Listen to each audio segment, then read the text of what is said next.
के साथ मौजूद हैं और प्रधानमंत्री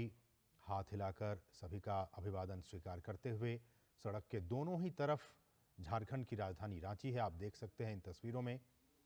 प्रधानमंत्री नरेंद्र मोदी रोड शो के जरिए चुनाव प्रचार करते हुए। बहुत ही महत्वपूर्ण और ये सीट चूंकि रांची लोकसभा सीट है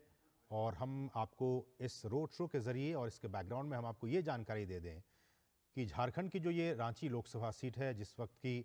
जहां की इस वक्त प्रधानमंत्री नरेंद्र मोदी रोड शो कर रहे हैं, यहां लगभग हर चुनाव में बीजेपी और कांग्रेस में ही सीधे तौर पर टक्कर होती रही है।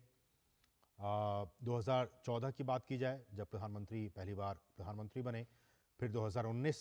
चुनाव की बात की जाए, लोकसभा चुनाव की बात की जाए, इन दोनों ही चुनावों में यहां बीजेपी ने कांग्रेस को शिकस्त देकर अपना दबदबा बरकरार रखा था। और फिर 2024 लोकसभा का चुनाव इस साल अब से कुछ ही दिनों के बाद वहां पे झारखंड में खासकर रांची में चुनाव होने वाले। हमारे साथ हमारे सहयोगी भी वहां मौजूद हैं, इन तमाम चीज़ों को देख रहे हैं, समझ रहे हैं। दिवाकर हमारे साथ मौजूद हैं। दिवाकर, जैसा कि हमने कहा कि 2014 की बात की जाए, 2019 की बात की जाए, बीजेपी और कांग्रेस के बीच में सीधी टक्कर रही है और इन दोनों चुनावों में खासकर अगर मैं रिसेंट पास्ट की बात करूं तो बीजेपी ने यहां पे कांग्रेस को हराकर यहां से अपने सांसद को लोकसभा में भेजा है। ऐसे में प्रधानमंत्री खुद इस वक्त वहां पे मौजूद है, रोड शो कर रहे हैं। क्या कुछ लोगों की प्रतिक्रिया और किस तरह से ये जो रोड शो है वो इस वक्त चल रहा है?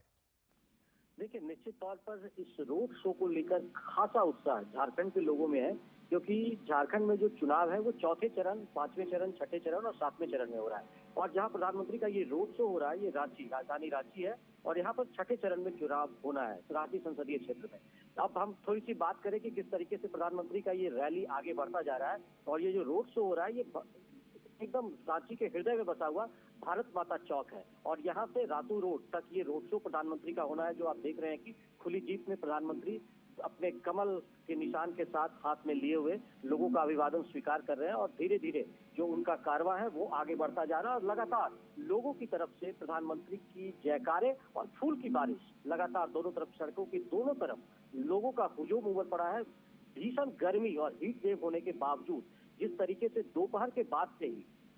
सड़कों पर प्रधानमंत्री को देखने के लिए लोगों की लंबी लंबी कतार देखने को मिल रही थी, तो उसका आप कह सकते हैं कि प्रधानमंत्री का जो क्रेज है वो निश्चित तौर पर राजधानी रांची में देखने को मिल रहा है और स्वागत के लिए भारी संख्या में लोगों का हुजूम उमड़ा है। दोनों ओर सुरक्षा को लेकर बैरिकेडिंग भी की गई है, तो इस तरह के तमाम इंतजाम यहाँ पर किए गए हैं और लगातार जो है वो प्रधानमंत्री के कटआउट को लेकर लोग खड़े हैं और प्रधानमंत्री के जयकारे लगा रहे हैं। तो आप समझ सकते हैं, चाहे वो बच्चे हो, बुजुर्ग हो, महिलाएं काफी संख्या में यहाँ पर दिख रही हैं कि किस तरीके से वो प्रधानमंत्री का अभिवादन करने के लिए यहाँ पर पहुंची है। तो हम निश्चित तौर पर कह सकते हैं कि प्रधानमंत्री को लेकर एक गजब का उत्साह यहाँ पर देखने को मिल रहा है। जगह जगह पर लोग जो है, क्योंकि अब शाम का समय भी हो गया है, तो लोग मोबाइल लाइट के जरिए भी प्रधानमंत्री का अभिवादन कर रहे हैं। लोग एक साथ मोबाइल की लाइट जला रहे हैं और उसके बाद एक तरीके से प्रधानमंत्री का वो वेलकम कर रहे हैं। प्रधानमंत्री नरेंद्र मोदी आज सबसे पहले जब झारखंड पहुंचे थे तो उन्होंने सिंहभूम में, जो सिंहभूम संसदीय सीट है, वहां के चाईबासा में उन्होंने एक पब्लिक रैली की और उसके बाद वो रांची पहुंचे। प्रधानमंत्री का 2 दिन का झारखंड का दौरा है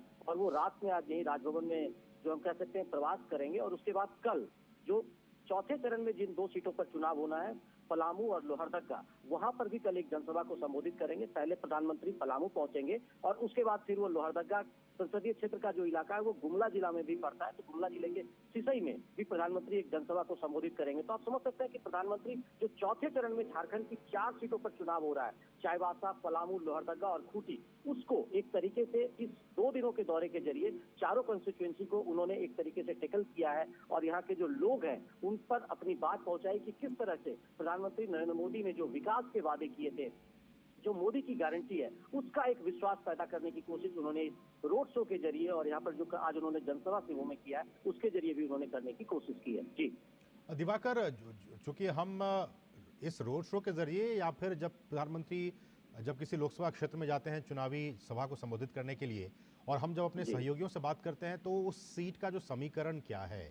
कैसे वो समीकरण साधने की कोशिश में बीजेपी लगी है, इस पर भी विस्तार से बातचीत करते हैं ताकि हमारे जो दर्शक हैं वो समझ सके। इसी कड़ी में रांची में चूंकि इस वक्त प्रधानमंत्री मौजूद हैं और झारखंड की राजनीतिक समीकरणों की बात की जाए, राजनीतिक गुणा भाग की बात की जाए तो हम जानते हैं कि झारखंड में कहा जाता है कि जो सत्ता की जो चाबी है वो डबल एम, यानी कि महतो और जो कुर्मी हैं, माझी, माफ कीजिएगा, महतो और माझी, यानी कि कुर्मी और आदिवासी इन्हीं मतदाताओं के पास है। वो इसलिए कि राज्य की आबादी में लगभग लगभग 50% जो हिस्सेदारी है वो इन्हीं दोनों समुदायों की है। इस दृष्टिकोण से देखा जाए तो रांची का क्या कुछ समीकरण है, और ये जो यहाँ के कैंडिडेट हैं इनका जो जीतने की संजय संभावना सेठ है वो किस तरह जी। से, चूंकि 2019 में भी इन्होंने कांग्रेस को शिकस्त देकर संजय सेठ जी जीते थे, ऐसे में किस तरह से इनकी जो विनेबिलिटी है वो बढ़ जाती है? देखिए, निश्चित तौर पर राजधानी रांची की सीट जो है वो एक तरीके से भाजपा की का गढ़ भी माना जाता है और ये परंपरागत सीट कहा जाता है। पिछले चुनाव में भी जो रिकॉर्ड मार्जिन से संजय सेठ ने यहाँ पर जीत दाखिल की थी और उसके पहले हालांकि यहाँ से कांग्रेस को भी एक दो बार जीत हासिल हुई है, लेकिन बीजेपी का पलड़ा हमेशा से यहाँ पर भारी रहा है। लेकिन अगर पहले चरण के चुनाव की अगर हम बात करें नसीब, तो पहले चरण में जिन 4 लोकसभा क्षेत्रों में चुनाव 13 मई को मतदान होना है, उनमें चाईबासा, पलामू, लोहरदगा और खूंटी, ये 4 संसदीय क्षेत्र में जो 3 संसदीय क्षेत्र है वो शेड्यूल्ड ट्राइब के लिए आरक्षित है और एक जो लोहरदगा का, एक जो पलामू का सीट है वो शेड्यूल कास्ट के लिए आरक्षित है। तो आप समझ सकते हैं, और यही एक इकलौता सीट है झारखंड में शेड्यूल कास्ट के लिए, पलामू का सीट जो आरक्षित है। बाकी जो सीट, तीनों सीटों में, और खास बात ये रही है कि पिछले बार का जो चुनाव था उसमें पलामू, लोहरदगा और खूंटी, इन तीनों सीटों पर बीजेपी को जीत हासिल हुई थी। लेकिन चाईबासा एक सीट था, जो कोल्हान का सीट है चाईबासा, वहां पर कांग्रेस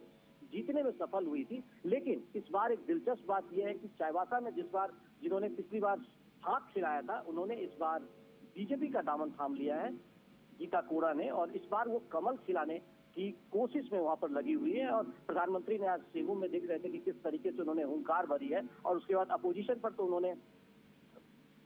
एक तरीके से वादा खिलाफी का आरोप लगाया और किस तरह से झारखंड में सरकार चल रहा है इस पर भी उन्होंने निशाना साधा। और साथ ही साथ उन्होंने अपने विकास, उसकी जो उपलब्धियां है कि किस तरीके से वुमेन एम्पावरमेंट को लेकर काम किया, तमाम अपनी उपलब्धियां भी गिनाई। तो हम कह सकते हैं कि जो चुनावी मुद्दे हैं उसमें इर्द गिर्द आदिवासी, महतो और जो तमाम दूसरे समीकरण के साथ साथ बीजेपी लगातार विकास को एक अहम मुद्दा भी बनाकर लेकर आगे चल रही है। और निश्चित तौर पर आने वाले दिनों में जो चुनाव पर वोटिंग परसेंटेज होगा उसमें ये निश्चित तौर पर इसकी झलक देखने को मिलेगी कि जिस तरीके से महिलाएं आज सड़कों पर उतरी है, तो लगता है कि वोटिंग परसेंटेज में ये महिलाओं का जो भागीदारी है वो भी बढ़ता हुआ नजर आएगा। जी। और ये भी आपसे जानना चाहेंगे दिवाकर, जिस तरह से हमने देखा कि केंद्र की मोदी सरकार ने आदिवासियों के सम्मान के लिए आदिवासी सम्मान दिवस मनाने का, आदिवासी गौरव दिवस मनाने का फैसला जी। किया, आदिवासियों के उत्थान के लिए, उनके सामाजिक, आर्थिक, राजनीतिक विकास के लिए भी वो लगातार बीते 10 वर्षों में काम किए हैं। और हम जानते हैं जब झारखंड की बात आती है, हम जानते हैं कि यहाँ पे जो वन संपदा की बात हो, खनिज संपदा की बात हो, इन तमाम संपदाओं के होने के बावजूद भी अगर मैं कहूँ कि जो वर्तमान सरकार है, राज्य की सरकार, उन्होंने आदिवासियों के लिए, चूंकि ये आरोप लगातार बीजेपी लगाती रही है कि वो जितना काम करना चाहिए, इतनी संपदाएं होने के बावजूद भी उस तरीके से झारखंड का विकास नहीं हुआ है। ऐसे में क्या आप जब कह रहे हैं कि विकास एक मुद्दा है, तो विकास के मुद्दे के इस केंद्र में क्या आपको लगता है कि आदिवासी का विकास, और इतने प्राकृतिक संसाधन होने के बावजूद भी आदिवासियों का जो एक मुख्य धारा में जिस तरह से शामिल होना चाहिए वो अब तक नहीं हो पाया है, ये कहीं ना कहीं वो सारे बिंदु हैं जिन पर कि इस बार का लोकसभा चुनाव लड़ा जाना है? देखिए, निश्चित तौर पर जैसा कि बात आप कह रहे थे कि केंद्र में जब से बीजेपी की सरकार बनी है तो इन्होंने एक तरीके से जनजातियों को गौरव दिलाने के लिए सबसे पहले एक ट्राइबल मिनिस्ट्री का गठन किया गया। तो आप समझ सकते हैं कि कितना महत्वपूर्ण केंद्र बनाया गया, ताकि इसके जरिए, एक अलग मंत्रालय के जरिए आदिवासियों के विकास किस तरीके से होने चाहिए, उत्थान किस तरीके से होने चाहिए, इसको परिलक्षित करने की कोशिश की गई। उसके बाद पिछले साल जब प्रधानमंत्री नरेंद्र मोदी ने, जो बिरसा मुंडा का जन्मदिन है 15 नवंबर, उसको उन्होंने जनजातीय गौरव दिवस घोषित करने की कोशिश की और उसके बाद उसे जनजातीय गौरव दिवस घोषित किया गया और उसके बाद लगातार उसका जो सेलिब्रेशन है वो राष्ट्रीय स्तर पर किया जाने लगा। तो आप समझ सकते हैं कि किस तरीके से झारखंड में जिनको भगवान के रूप में पूजा जाता है, बिरसा मुंडा को, उनका जो जन्मदिन था उसे उन्होंने एक तरीके से राष्ट्रीय फलक पर प्रधानमंत्री नरेंद्र मोदी लेकर गए और उसके बाद आदिवासियों को एक सम्मान की, जो गुमनाम एक तरीके से जो हीरोज और भी दूसरे लोग थे जनजाति समाज के, जिन्होंने आजादी में अपना योगदान दिया था, लेकिन राष्ट्रीय फलक पर उनकी चर्चा नहीं होती थी, उनके नाम के बारे में लोग नहीं जानते थे। तो उसी आधार पर उन्होंने देश के कई कोने में ट्राइबल म्यूजियम जो है वो उन जनजातीय समाज के जो एक तरीके से हीरो थे उनके नाम पर उन्होंने बनाया, और वहां पर उनके जो योगदान है वो परिलक्षित होते हैं, ताकि जो आने वाली पीढ़ी है, जो नई पीढ़ी है, वो जान सके कि कितना देश की आजादी में ये जो जनजातीय समाज है इनकी भी बड़ी भूमिका है। तो आप समझ सकते हैं कि जनजातीय समाज को मुख्य धारा में लाने के लिए बीजेपी ने अपनी तरफ से प्रयास किया है। प्रधानमंत्री लगातार फोकस करते हैं, और लगातार जो प्रधानमंत्री का एक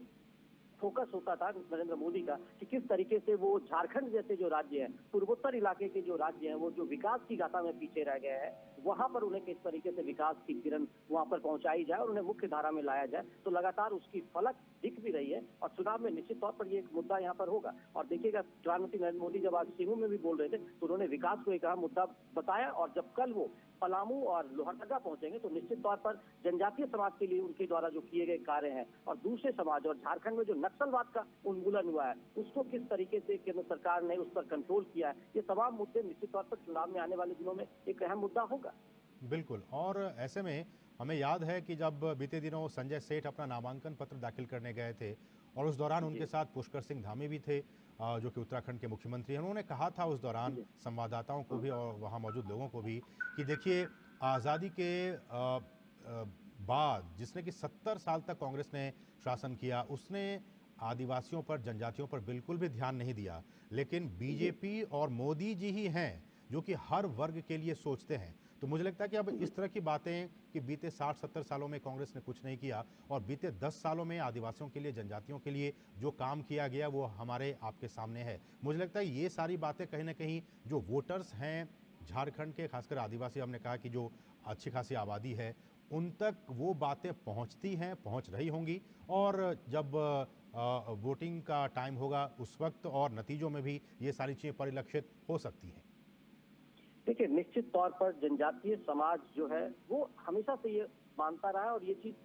दूसरे लोगों को भी, चाहे वो अपोजिशन के लोग हों चाहे दूसरे लोग भी, कि जितना सम्मान और जितनी भागीदारी राष्ट्रीय फलक पर इस समाज की होनी चाहिए, जितनी इनकी भागीदारी रही है, जितना इनका योगदान देश के बनाने में और निर्माण करने में रहा है, उतना सम्मान और उतनी भागीदारी उनकी नहीं रही है। तो बीजेपी ने इसको एक तरीके से अपना एजेंडा बनाया है, और उस एजेंडे के आधार पर बीजेपी ने एक जो नारा दिया था कि पूर्वोत्तर के विकास के साथ ही देश की विकास हो सकती है। अगर पूर्वोत्तर का विकास ढंग से नहीं होता है तो देश की विकास की भी अपन परिकल्पना नहीं कर सकते हैं। तो आप समझ सकते हैं कि किस तरीके से प्रधानमंत्री नरेंद्र मोदी लगातार उसको फोकस करते हैं, और उन्होंने झारखंड को एक केंद्र बिंदु भी उन्होंने बनाया था। पिछली सरकार जब 2014 से 19 की उनकी सरकार थी, तो कई केंद्र सरकार को जो कहा जाता था कि झारखंड जो है वो लॉन्चिंग पैड है, कोई भी बड़ी योजना अगर केंद्र सरकार की लॉन्च होती है तो वो झारखंड से लॉन्च हो रही थी, चाहे वो आयुष्मान भारत योजना हो, चाहे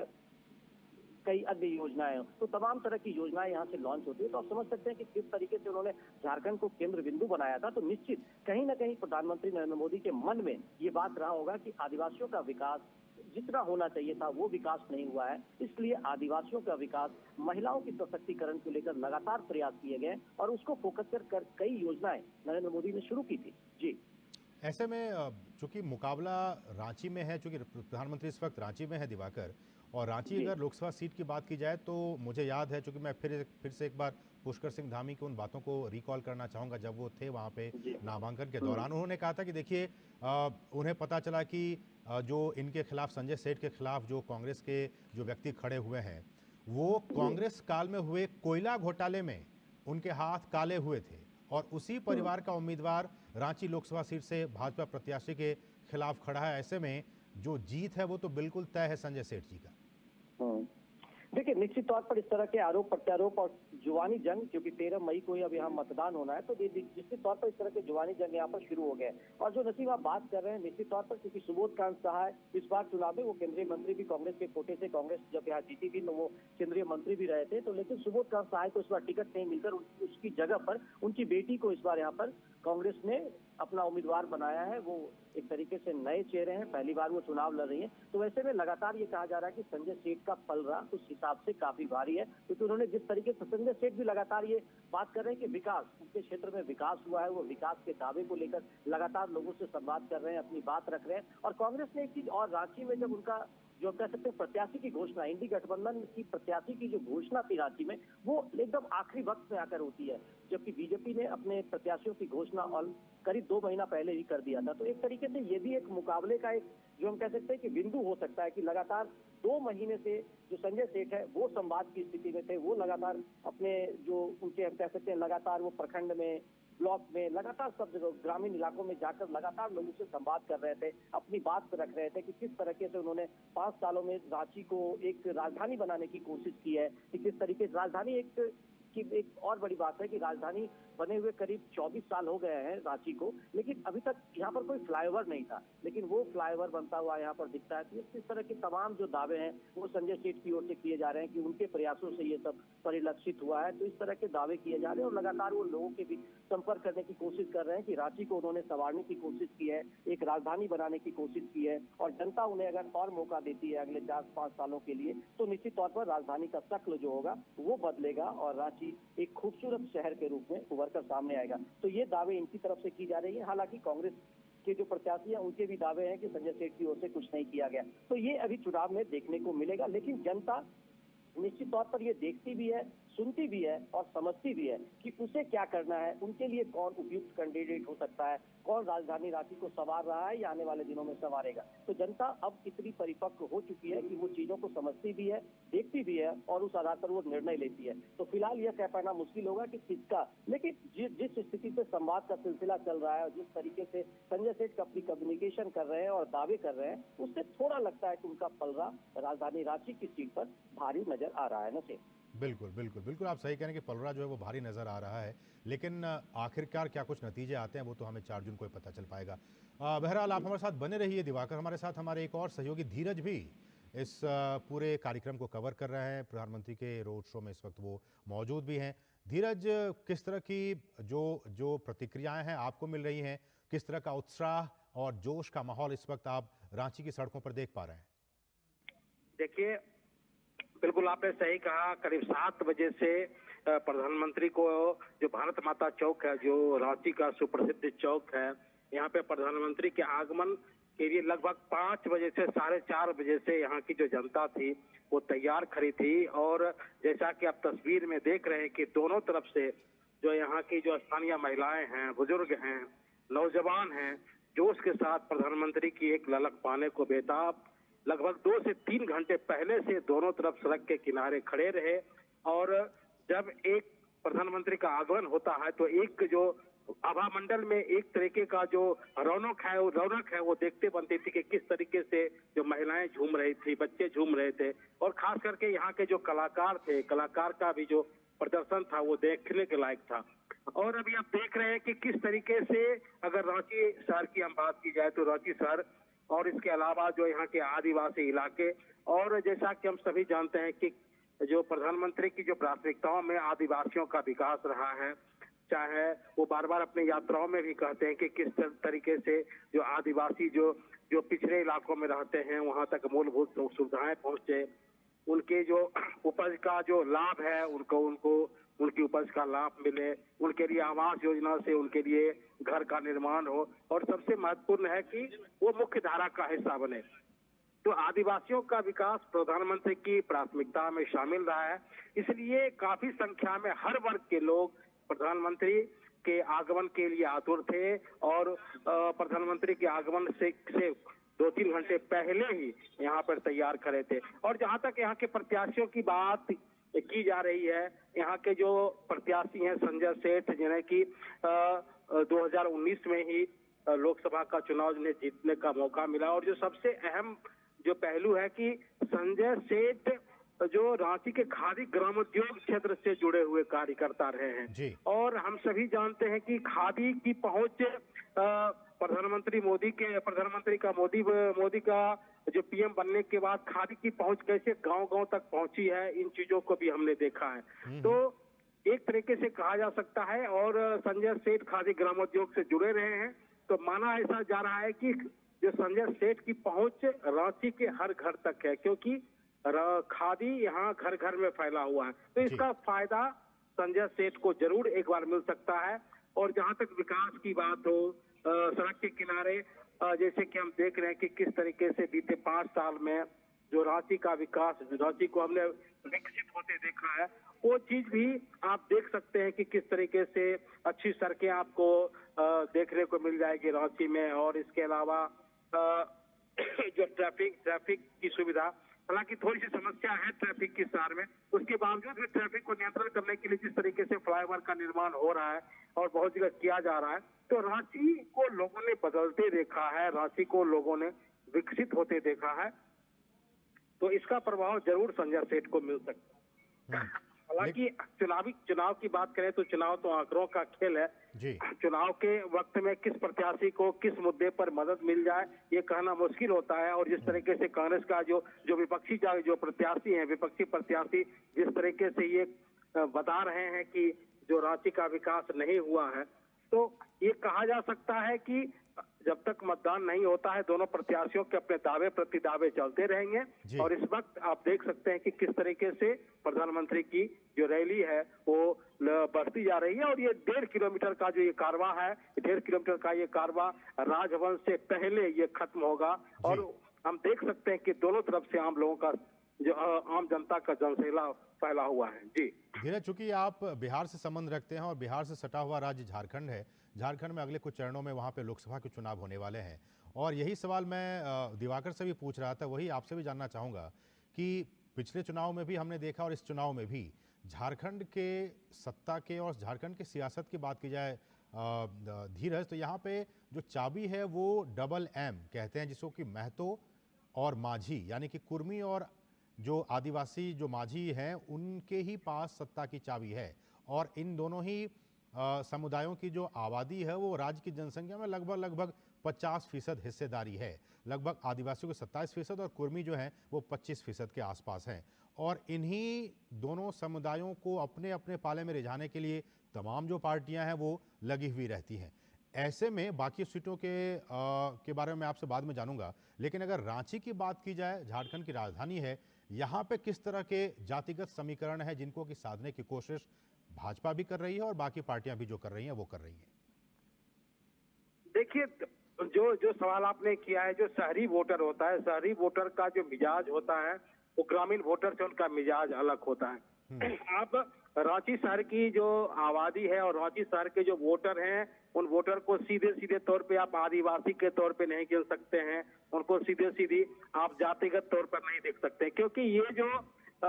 वोटर होते हैं ये पढ़े लिखे लोग होते हैं, शिक्षित लोग होते हैं, रोजगार करने वाले लोग होते हैं और शहर में रहने वाले लोग होते हैं। तो इनकी जो सोच होती है वो एक विकसित भारत की सोच होती है। और हमने देखा कि किस तरीके से विकसित भारत की दिशा में देश में कदम बढ़ाया गया है, किस तरीके से लोगों को विकसित भारत की, इन लोगों को ये बताया गया है कि आपको विकसित भारत में न केवल भारत को विकसित बनाना है बल्कि विकसित भारत बनाने में आपको अपना योगदान देना है। और जहां तक जातीय समीकरण की बात है, जिस तरीके से प्रधानमंत्री आदिवासियों के बीच जाते हैं, जिस तरीके से उनके लिए बातें करते हैं और बार बार अपनी रैलियों में कहते भी हैं कि किस तरीके से हमने आदिवासी समाज को के उत्थान के लिए, आदिवासी समाज को ऊंचा उठाने के लिए हमने काम किया है। अभी छत्तीसगढ़ के चुनाव हुए थे, आपने बिहार का जिक्र किया, मैं छत्तीसगढ़ राज्य का यही जिक्र करता हूँ कि छत्तीसगढ़ में जो पिछले साल चुनाव हो रहे थे तो हमने वहाँ देखा कि किस तरीके से आदिवासी कल्याण के लिए जो ठोस कदम उठाए गए, चाहे महतारी वंदन योजना हो या वहाँ के जो आदिवासी है जो जंगल में रहती है तो उनको भू अर्जन का कैसे उसको लाभ मिले। उसके बाद जो तेंदुआ पत्ता से जुड़ी हुई आदिवासी हैं, प्रधानमंत्री बार बार कहते थे कि इन तेंदुआ पत्ता से जुड़े हुए जो आदिवासी महिलाएं थी इनका उत्थान कांग्रेस ने नहीं किया, क्योंकि कांग्रेस केवल आदिवासियों को वोट बैंक का हिस्सा मानती रही है, आदिवासियों के कल्याण के लिए उन्होंने काम नहीं किया। तो जिस तरीके से हमने देखा कि छत्तीसगढ़ के चुनाव में आदिवासी महिलाओं के लिए, आदिवासियों के लिए जो तेंदुआ पत्ता में जो सब्सिडी की घोषणा की गई, जो कि उनके लिए कहा जा रहा है कि उनके लिए ये रामबाण साबित हुआ है और अब सीधे तौर पर उनको तेंदुआ पत्ता का सब्सिडी के जरिए लाभ भी मिल रहा है और उनको खूब पैसा भी मिल रहा है। इसके अलावा जो आदिवासी कल्याण के लिए, जैसे कि जो वो लोग झोपड़ियों में रहते हैं, छोटे छोटे मकानों में रहते हैं, जिस तरीके से न केवल झारखंड में, न केवल छत्तीसगढ़ में, बल्कि सभी उन प्रदेशों में जहाँ की पिछड़ी आबादी है, ट्राइबल आबादी है, तो उनको कैसे मुख्यधारा का हिस्सा बने, उनके घरों तक कैसे बिजली पहुंचे, उनके घरों तक कैसे पानी पहुंचे, उनके घर नल जल योजना के जरिए, और उनका आवास कैसे हो, वहां तक शौचालय कैसे पहुंचे। हमने देखा है कैसे 11 करोड़ शौचालय पूरे देश में बने हैं। तो ये जो पिछड़े वर्ग या आदिवासियों को उत्थान की दिशा में जो बढ़ाया हुआ कदम है, और उसी का नतीजा है कि हम देख रहे हैं विकसित भारत की तरफ हम बढ़ रहे हैं। और जिस तरीके से बार बार इस बात की चर्चा होती है कि बीते 10 सालों में इस देश के 25 करोड़ लोग जो गरीबी रेखा से बाहर निकले हैं, तो उस 25 करोड़ लोग इसलिए बाहर निकले हैं क्योंकि जो लोक कल्याणकारी योजनाएं हैं, लोक कल्याणकारी योजनाओं का लाभ उन तक पहुंचा है।